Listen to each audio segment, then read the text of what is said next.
Tansia ya muziki. Ndio, kitu ni kwamba wanasemaga muziki kwanza ni njia, si ndivyo?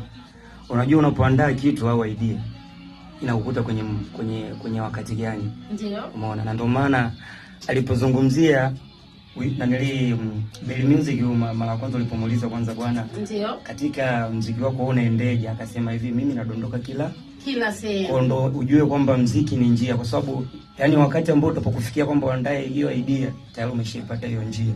So mimi nikapata hiyo idea kwa sababu kipindi hiki ni kipindi ambacho hakuna mtu ambaye umeumizwa. So hivyo. Kitu ni kwamba yani mtu ambaye yani kitu ambacho unaelekezwa kwamba msanii ni kioo cha jamii, si ndivyo? Kama kioo cha jamii, basi kuna kitu ambacho unajifunza kwangu au unakitazama kwangu, na sio wala kinikute mimi. Mimi nipo kwa ajili ya kufikisha ujumbe. Okay. Hata kama kijanikuta mimi, basi kwenye jamii ambayo inanizunguka kuna mtu kimemkuta, na ndio maana msanii nimfikisha ujumbe kwa jamii. Okay.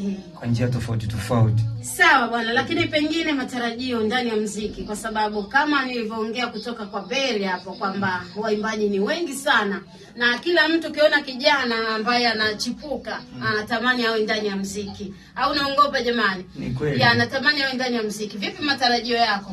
Unaimba muziki kama kuimba, unapenda muziki, au unaimba muziki biashara?